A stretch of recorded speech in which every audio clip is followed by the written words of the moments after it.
DMK அழிக்கணும்னு சொல்றீங்க, வேற எந்த கட்சி ஆட்சி ஆளணும்னு சொல்றீங்க? எந்த கட்சின்னா நாங்கள் கட்சியாக தெரியல. அப்படி இல்லை, மெஜாரிட்டி கட்சியில் வந்து எந்த மாதிரி வரணும்னு நான் தான் மெஜாரிட்டி. 234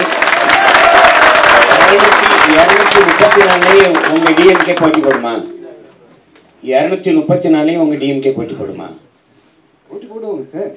போடுவாங்களான்னா போடுவாங்க சார், அது கிடையாது. போடுமா? இப்போ நான் வந்து டிஎம்கே கார்டு ஆள் இல்லை, பட் பொதுவாக கேட்குறேன். பொதுவாக நானும் பதில் சொல்றேன்.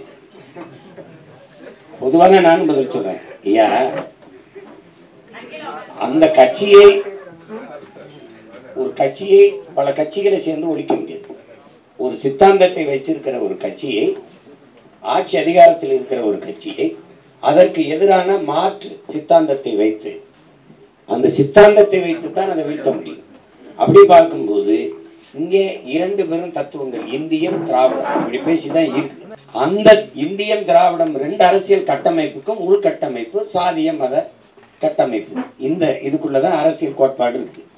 இதற்கு மாற்றாக ஒரு தத்துவம் என்று வந்தால் அது ஒரு தேசிய இனத்தின் உரிமைக்காக நிற்கிற தமிழ், தமிழர், நிலம், வளம், மக்கள் நலம், இந்த அடிப்படையில் கட்டமைக்கப்படுகிற கோட்பாடு தான் மாற்றாக இருக்க முடியும். இப்போ நீங்கள் அப்போ எப்படி நீங்கள் ஒன்று கவனிக்கணும், எதனால இதை இந்தியம் தேசியம் இந்த கட்சிகளை இந்த அரசியலை நம்ம எதிர்க்கிறோம் அப்படின்னா, இப்போ நம்ம இருக்கிற தமிழ்நாடு அப்படின்னு வச்சு பேசுவோம். இந்த நிலத்துக்குள்ள இருக்கிற மக்களுக்கு எண்ணற்ற பிரச்சனைகள் இருக்குது. இன்னைக்கு வரைக்கும் வீதி நின்று மக்கள் போராடி கொண்டிருக்கிறத பார்க்குறோம்.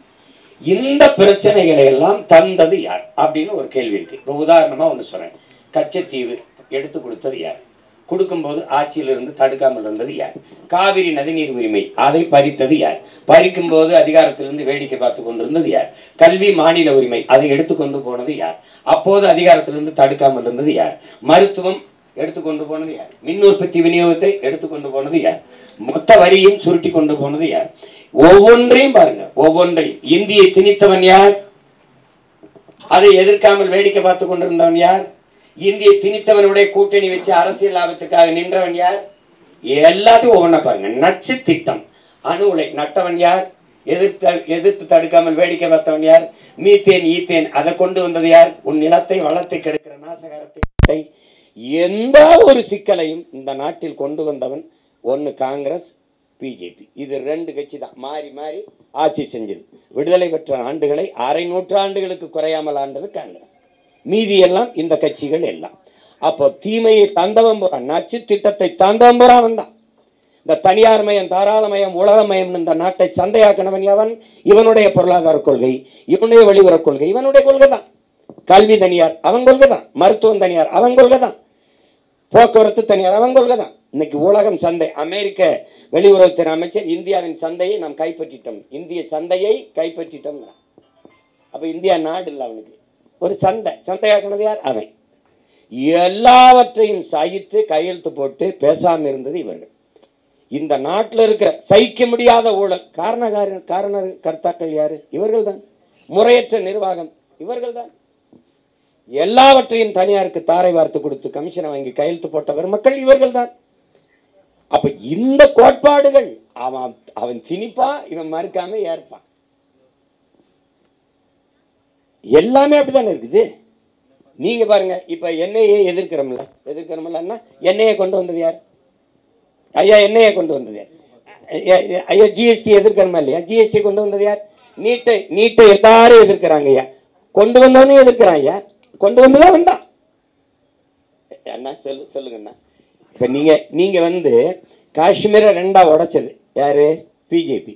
எதிர்த்து இவர்கள் போராடிய போராட்டம் என்ன? வலிமேற்ற எங்களை போன்ற பிள்ளைகள் தான் கத்திட்டு கிடந்தோம். ஒன்றும் கிடையாது. ஒருத்தனாவது யாசின் மாலிக்கு இந்த ஊருக்கு கூட்டிட்டு வர ஒருத்தனுக்கு துணிவு இருந்ததை பாருங்க. அது 10 வருஷத்துக்கு முன்னாடியே நாங்கள் கூட்டிட்டு வந்தோம். அதுக்கு இன்னைக்கு வரைக்கும் பிரச்சனை பண்ணலாம். அப்ப நீங்க ஆழ்ந்து கவனிச்சிங்கன்னா, இந்த கோட்பாடுகளுக்கு மாற்றாக ஒரு மாற்று கோட்பாடு ஒன்றுதான் இதை வீழ்த்த முடியும். அப்ப திமுகவை வீழ்த்தணும், யாரை கொண்டு வரணும்னா மாற்று தத்துவம். நாங்கள் எடுத்து வைக்கிற தத்துவத்தை பாருங்க, எங்களுடைய கல்விக் கொள்கை பாருங்க, எங்களுடைய பொருளாதார கொள்கை, தற்சார்பு, தாய்மை, பசுமை பொருளாதார கொள்கை நாங்கள் சொல்றோம். கல்வி எப்படி கொடுப்போம்னு சொல்றோம், மருத்துவம் எப்படி கொடுப்போம்னு சொல்றோம், வேலை வாய்ப்பு எப்படி பெருக்குவோம்னு சொல்றோம். நிலமும் வளமும் சார்ந்த தொழிற்சாலைகள், வேலை வாய்ப்பு, வளர்ச்சின்னு சொல்றோம். அப்ப எப்படி மாற்று கோட்பாடுகள்? அப்புறம் யாரை வச்சு ஒழிப்பீங்கன்னா, அது தமிழ் தேசிய அரசியலை வச்சுதான் திராவிட அரசியல். திராவிடம்ங்கிறது என்ன நீங்க சொல்லுங்க? தமிழ்நாடு வாக்கு செலுத்தினவன் தமிழன், ஆட்சி திராவிட மாடல் ஆட்சி. திராவிடம்ங்கிறது சமஸ்கிருத சொல்லு, மாடல்ங்கிறது ஆங்கில சொல்லு, ஆட்சி வந்து தமிழ் சொல்லு. திராவிட மாடல் ஆட்சி. இப்ப இதை ஒழிக்காம என்ன பண்ணலாம் சொல்லுங்க? யாரு ஒழிக்கணுங்கிறத? நான் ஒழிக்கிறேன், நாங்க ஒழிக்கிறோம். ஏன் நீங்க அவ்வளவு கஷ்டப்படுறீங்க? என்னன்னா யார வச்சு ஒழிப்பீங்கிறீங்க. நபிகளார்ட்ட போய் கேட்குறாங்க, நபிகளை இந்த தீமையை எப்படி ஒழிப்பீங்க அப்படின்னு. நன்மையை வச்சு தான் ஒழிப்பேன். திரும்ப திரும்ப சொல்றது, திமுக எப்படி ஒழிப்பீங்க? அதிமுக தீமைக்கு எப்படி தீமை மாற்றாகும்? நெருப்பை வச்சு எப்படி அடிப்பீங்க? நெருப்பை அணைக்க ஒரு தண்ணி வேணும்ல, அந்த தண்ணி தான் நாங்கங்கிறோம்.